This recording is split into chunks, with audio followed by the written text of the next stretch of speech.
Assalamualaikum warahmatullahi wabarakatuh. Kami dari kelompok Nggak Tahu. Nama saya Safitri Kesha Nisa, absen 36. Terus kami Zalfa absen 14. Saya Putri Sania, absen 29. Saya Ratia, absen 34. Karina Kalis, absen 17. Muhammad Bakri, absen 21. Fasil Pendra, absen 3. Kami di sini ingin mempresentasikan peran pesantren dalam kegiatan dakwah. Peran pesantren dalam kegiatan dakwah. Pesantren merupakan lembaga dakwah tertua di Indonesia yang dikembang untuk melakukan penyiaran agama Islam. Pesantren memiliki kaitan erat dengan pendidikan Islam, sehingga mengandung arti sebagai jalan untuk menanamkan pengetahuan agama pada diri seorang agar menjadi pribadi yang Islami. Karena itu, lembaga pesantren dalam pendidikan Islam dianggap sebagai sarana untuk memahami, menggali, dan mengembangkan ajaran Islam, sehingga terus berkembang sesuai dengan perkembangan zaman. Dalam pendidikan agama, pesantren berfungsi sebagai memberi jalan atau cara yang sebaik mungkin dalam mentransfer ilmu agama, terutama menyangkut nilai-nilai yang terdapat dalam Islam. Khususnya dalam pelaksanaan kegiatan dakwah mempunyai pola sebagai berikut. 1. Memberikan contoh teladan. Kata teladan dalam Al-Quran identik dengan kata uswah yang kemudian diberi sifat hasanah di belakangnya yang berarti contoh teladan yang baik. Kata uswah dicontohkan pada Nabi Muhammad SAW dan Nabi Ibrahim. Dalam diri Rasulullah itu kamu dapat menemukan teladan yang baik. 2. Kisah-kisah. Dalam Al-Quran banyak diceritakan cerita-cerita atau kisah-kisah. Bahkan secara khusus terdapat nama surah Al-Qasas. Kisah atau cerita sebagai suatu metode dakwah ternyata mempunyai daya tarik yang menyentuh perasaan.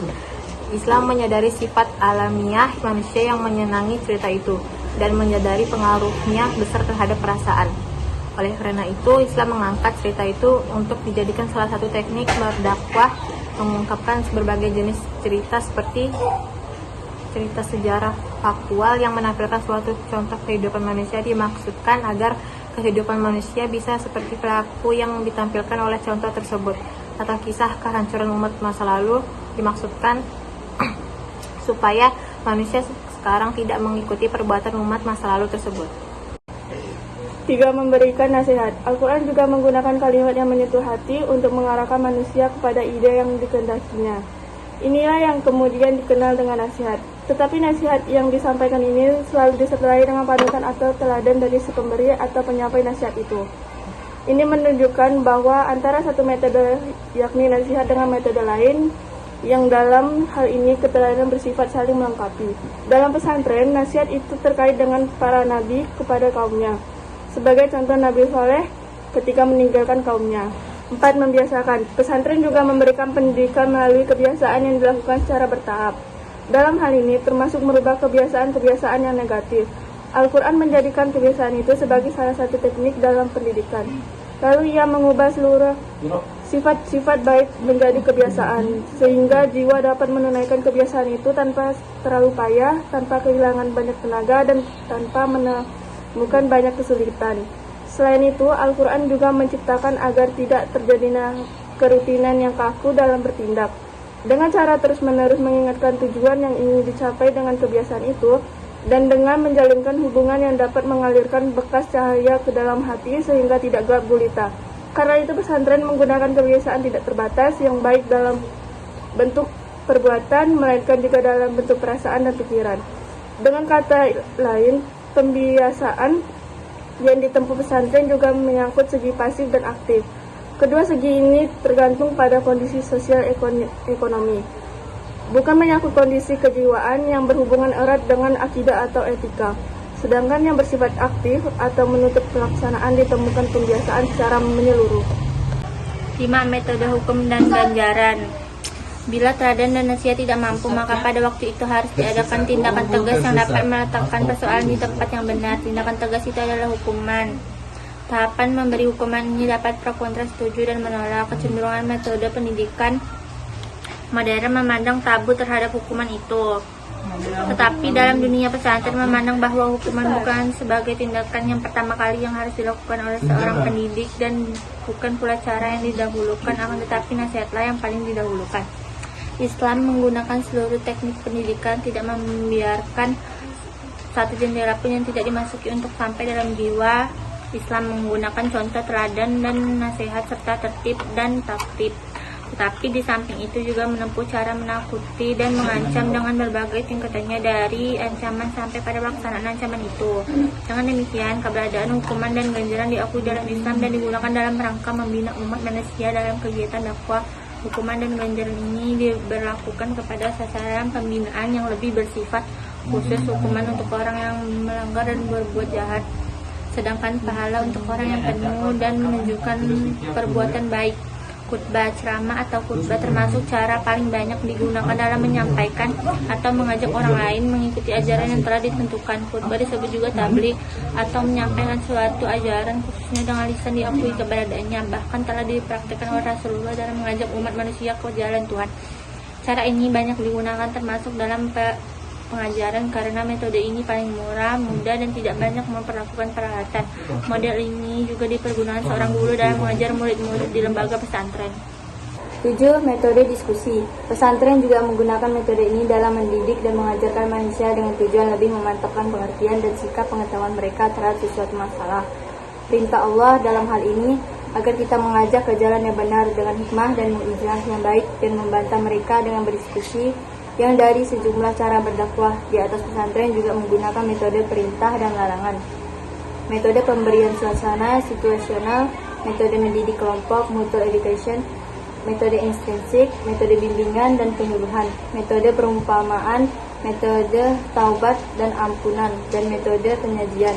Namun demikian, dalam penerapan kegiatan tersebut terdapat dalam beberapa faktor yang dapat mempengaruhinya, antara lain tujuan yang hendak dicapai.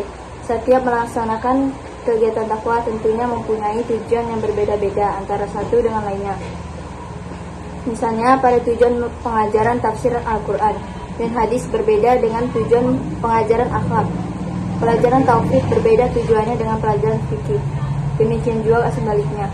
Oleh sebab itu, karena tujuan umum maupun tujuan khusus dari masing-masing kegiatan memiliki perbedaan dan tekanannya masing-masing, maka implikasinya dalam kegiatan hendaklah mampu melihat perbedaan-perbedaan tersebut dan membawanya ke dalam situasi pemilihan sistem yang dianggap paling tepat dan serasi untuk diterapkan.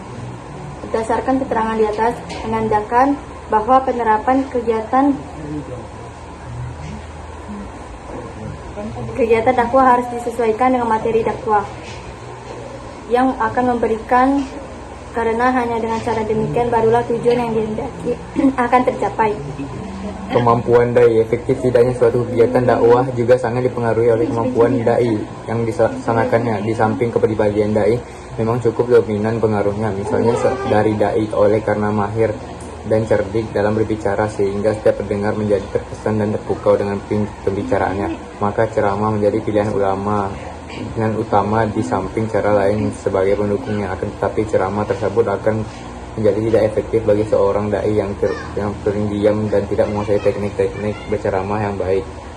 Berdasarkan gambaran di atas, maka dapat dipahami bahwa kemampuan dai sangat berperan untuk memilih materi yang sesuai dengan materi ceramah yang diberikan. Jika metode yang digunakan tidak sesuai, maka proses pelaksanaan dakwah tidak akan berhasil.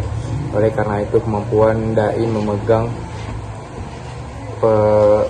peranan penting dalam menciptakan keberhasilan dakwah.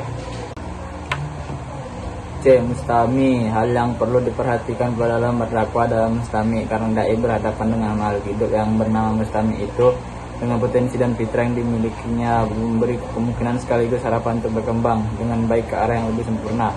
Pada fitrahnya memang setiap individu telah diberikan hidayah kebaikan berupa ketauhidan dan keimanan oleh Allah Subhanahu wa taala. Akan tetapi iman dan tauhid itu dapat saja berubah ke arah kelunturan apabila tidak disiram dan dipupuk dengan bimbingan ke jalan menuju ke arah keimanan dan Islam. Dalam hal ini berhadapan dengan mustami yang masing-masing memiliki perbedaan kemampuan, kecerdasan, karakter, latar belakang sosial ekonomi, dan perbedaan tingkat usia antara satu dengan yang lain selama siswa berada dalam kelas. D. Situasi dan kondisi. Situasi dan kondisi di mana berlangsungnya kegiatan dakwah juga harus diperhatikan dan dipertimbangkan dalam berdakwah. Situasi dan kondisi yang dimaksud yaitu termasuk kondisi lapangan, apakah berada di pasar atau di samping bioskop dan sebagainya. Demikian juga keadaan dai dan pendengar saat mana waktu akan memberikan ceramah pada dai dalam keadaan lelah, sehingga ceramah pada saat itu perlu ditimbangkan dan diganti dengan dai yang dianggap lebih tepat. Ini berarti dai itu mempertimbangkan situasi dan kondisi jika dakwah ini berasa secara optimal. Berdasarkan gambaran di atas dapat dipahami bahwa situasi dan kondisi merupakan faktor utama yang dapat mempengaruhi proses dakwah. Karena keberhasilan dakwah sangat bergantung pada situasi dan kondisi. Apabila situasi dan kondisi tidak dapat dipengaruhi oleh kebisingan atau rasa lalat yang menimpadai, maka kegiatan dakwah akan berhasil dengan baik. Sekian dari kelompok kami, maaf jika masih banyak melakukan kesalahan. Kami izin mundur diri. Assalamualaikum warahmatullahi wabarakatuh.